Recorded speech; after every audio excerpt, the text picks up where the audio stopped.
No, no, no, no, no, no, no, no, no, no, no, no, no, no, no, no, no. Oh, hi. My nose is massive. It's back, lads. Do you want the best player on the game? I said, do you want the best player on the game? Beno Ronaldo, get D-Money. Get all the D-Monies. So if you guys want the best place to buy your coins on the internet, then go over to u7buy.com. Use code Vizeh at checkout for a cheeky little discount, guys. And yeah, with that said, enjoy the video. This is not happening. This is actually not f***ing happening. I knew this day would come, but not like this. Not like this. I knew one day Sean Dyche would have to leave Burnley at some stage. You know, he can't live on forever, but not like this. Yo, what's up, guys? Vizeh here. Welcome back to my channel. Now, usually I don't do a video speaking just purely football. I'm usually like a FIFA guy, but FIFA's dead, so I thought I might as well talk about this. This may turn into a channel where I'm begging my own club to not get rid of our best manager in potentially our entire history. It's between him or Harry Potts, who won us our second First Division title and also run us up in the FA Cup back in 1960s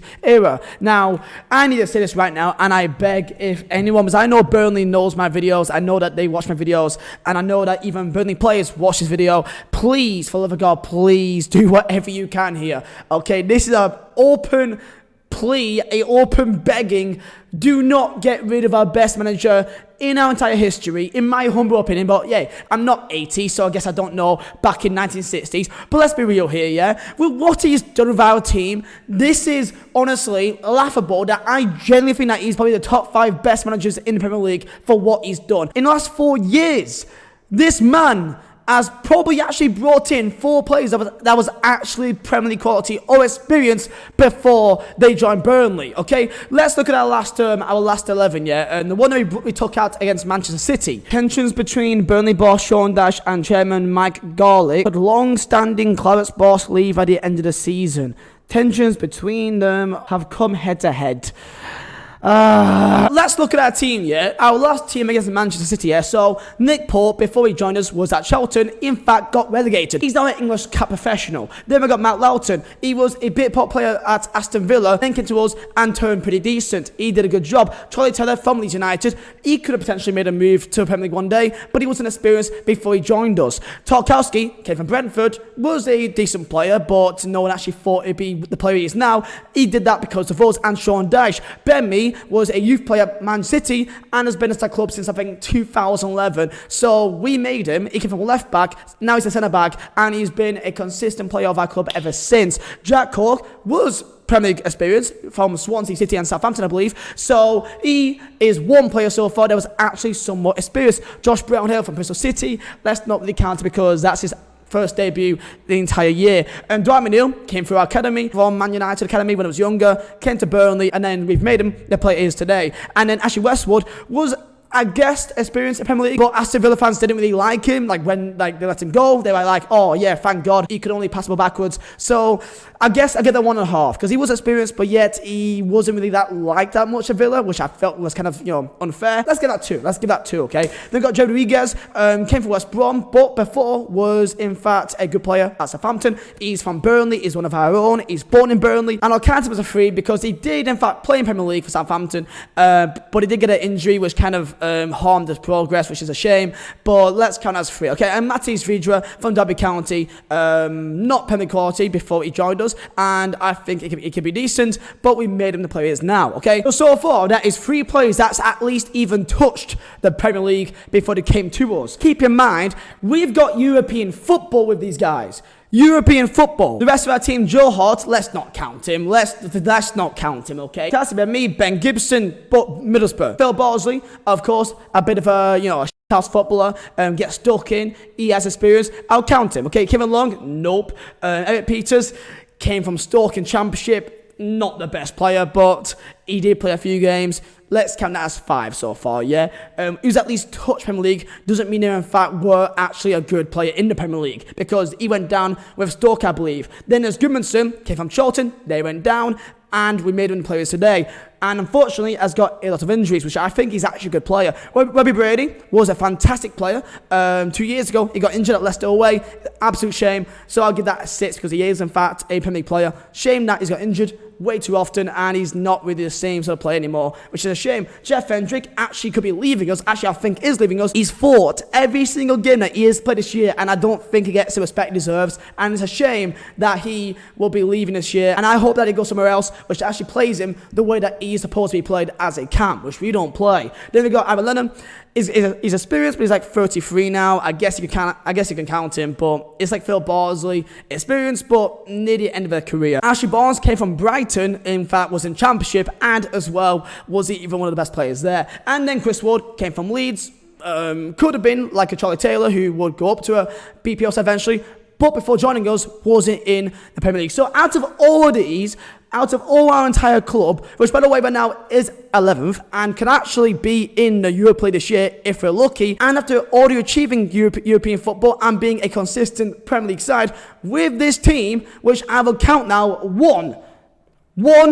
2 with Westwood, 3 with Brady, 4 with Cork, 5 with Bardsley, 6 with Loughton, I guess, and then 7 with, I'm not even going to count your heart, that's 6 players that even touched Premier League football or top tier football before joining us. And you want to say that Sean Dyche is in top 5 best managers in the Premier League? Now you may say, yeah, but it's boring football though. Shut up, yeah. Football's all about getting the most out of your players, and he's an absolute master at it. And once he leaves, and if he leaves, I will be absolutely devastated, and I don't think we will ever be the same club we'll ever be ever again, unless by some miracle we sign a manager which is at least on the same level. And for me, I don't think that's out there for Burnley Football Club. I really don't think. Who are we going to sign? Rafa Benitez? No, we're not going to sign him. Apparently, and honestly, I'm going to fucking go mental here. F*** off. No.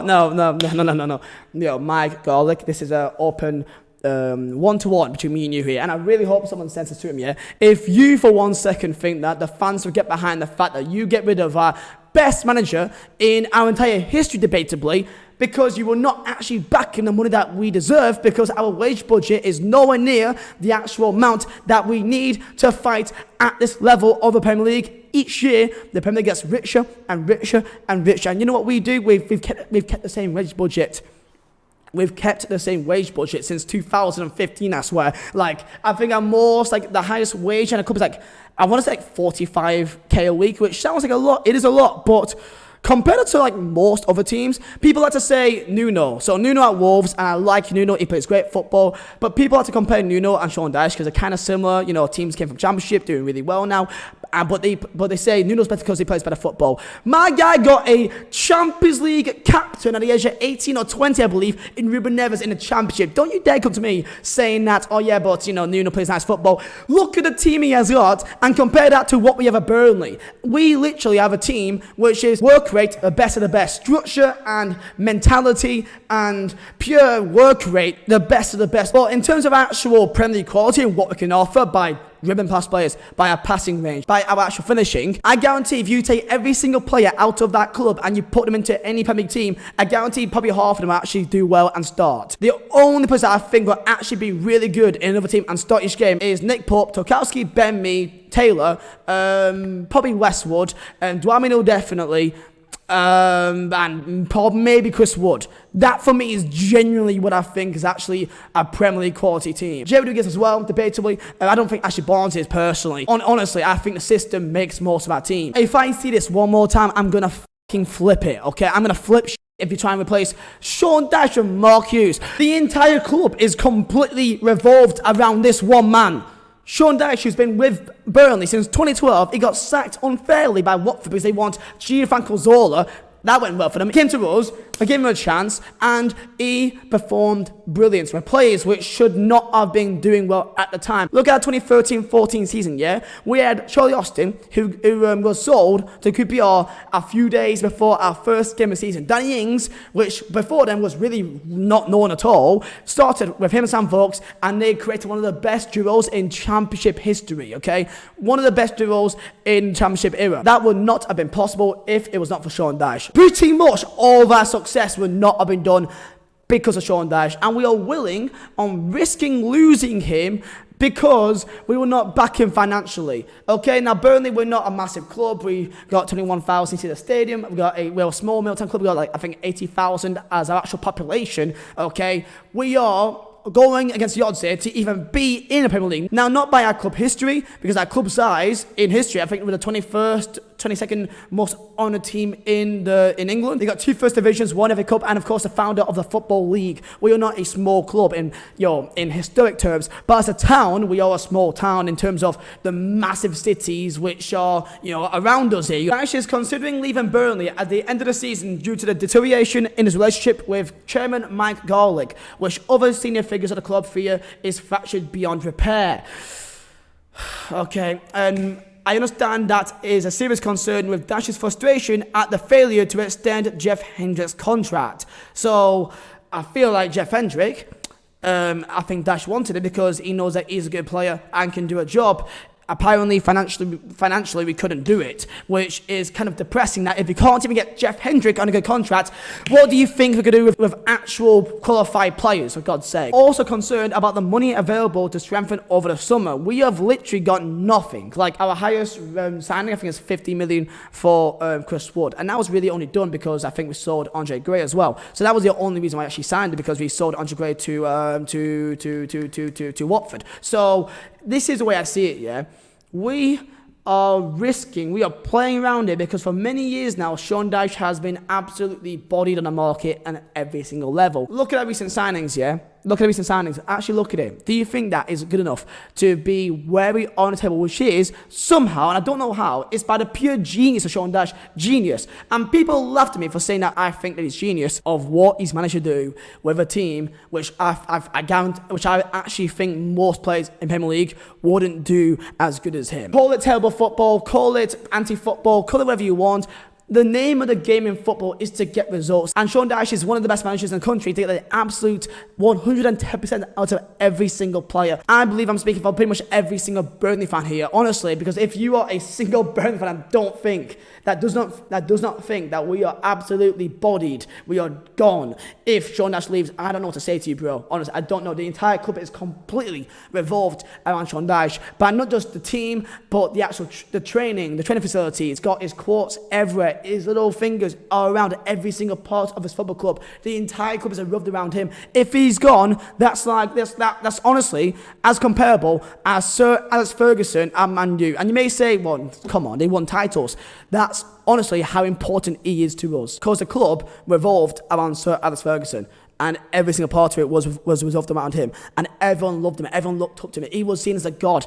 To Burnley fans, he's seen as a god. And I actually think that if he leaves, we may do similar to Man U and just completely fall off for many, many years. And I think our way of falling off is probably back in Championship if he leaves, okay? So, to Sean Dyche, I don't know if you may watch this. I don't know. I know that he's I think that is someone in his family watches him. Please, give him this video. This is honest. I'm begging you, okay? Every single person in Burnley worships you as if that you are our dad. Okay, that's the reality here. So we do play Watford tonight. Hopefully we do well. I just hope that Mike Garlick, for love of God, please back our man here, okay? Because I don't think we'll get any manager anywhere near the same quality as what Sean Dyche can do. Okay, I've got Palace fans, I've got Villa fans, I've got West Ham fans, I've got even Bournemouth fans, like, begging. They're begging for Sean Dyche. Like, they actually beg that Sean Dyche leaves us. That's how much that this guy means to us, and how much they would love to have him at their football club. Villa, West Ham, Palace, they are begging for Sean Dyche. I honestly think that Newcastle will probably take him as well. Newcastle would, honestly, and you know what? Probably even Arsenal at the stage. Probably even Arsenal, maybe. Oh, God, I'm actually getting emotional here, man, to be fair. Jesus Christ. Okay, that's me done. That is me stating. I have to rant because I was honestly, when I woke up, I saw this and I was like, this cannot be happening, okay? I would, and as I said many years ago, 2 years ago, I would turn gay for Sean Dyche, okay? And that's a pure fact, okay? That's how much this guy means to me, and not to me, but the entire football club, bro, okay? So, please, to Mike Garlick, if anyone can maybe throw him a bone here and show him his video, or just tell him this is the best opportunity. This is the best man we could possibly get, and that's a pure fact here. Okay, so I need to go have a shower because I need to go let off some steam. I'm going to be watching the Burnley versus Watford game on my Twitch stream tonight. So go watch that to watch me hopefully celebrate over something. And maybe hopefully if we do well in the season, then Sean Ash will stay. I'm going to just stop talking. Smash the like button, subscribe if you're new. I may become a Rant channel. You never know. But yeah, peace out lads. Enjoy your day. And up the clabbets.